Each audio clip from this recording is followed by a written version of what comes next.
After Biden's inauguration, the D.C. medical establishment, all the dinosaurs that made all that money, they were thrilled. I take no pleasure at all in being in a situation of contradicting the president. The idea that you can get up here and talk about what you know, what the evidence, what the science is, and know that's it. Let the science speak. It is somewhat of a liberating feeling. Liberating. Well, now it's the time for the American people to be liberated from them. Joining me now, a man who knows a lot about the healthcare bureaucracy, Dr. Scott Atlas, senior fellow at the Hoover Institution. Remember, he was also the White House coronavirus task force head during the Trump administration. Dr. Atlas, great to see you. Now, Axios is reporting tonight that a second Trump administration presents a dilemma for scientists and career staff at top federal health agencies: stay and fight any efforts to undermine science for political purposes, or leave. Dr. Atlas, the resistance continues. Yes, thanks, Laura. And by the way, I wasn't the head of anything, just an advisor. Oh, sorry, advisor. In my mind, you were leading the whole thing. Thank you.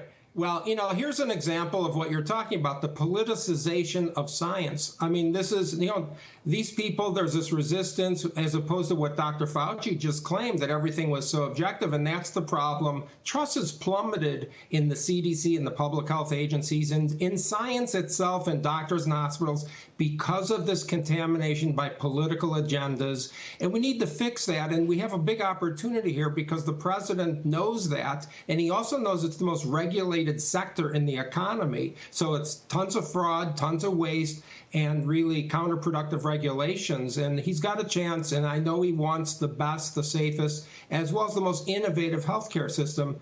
That means a lot of reforms: FDA, NIH, CDC, Medicare, Medicaid.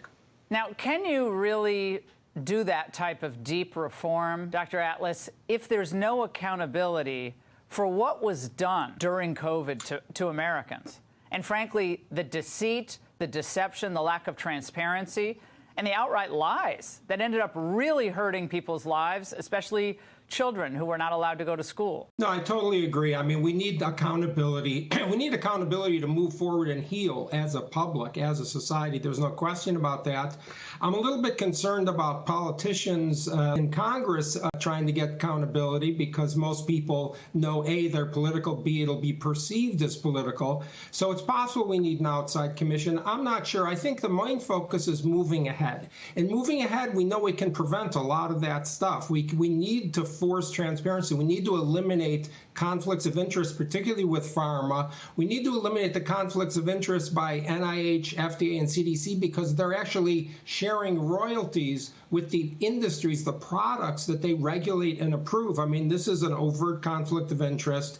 And we need to refocus, get rid of things like political agendas and NIH funding. There's a big strategic plan that was put out recently on DEI by the NIH, and it's 63 pages. More than 100 people were involved. I mean, that's not the role of the NIH.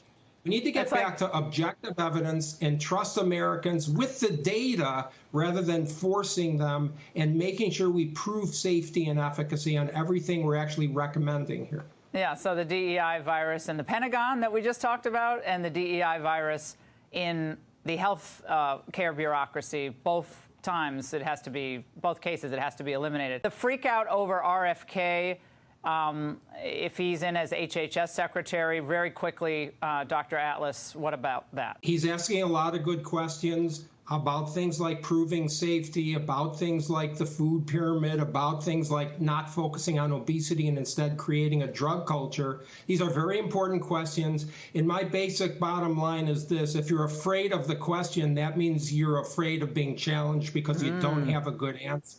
This is very important, and that's got to be the way it goes. Dr. Atlas, we've missed you. Thank you so much for joining us.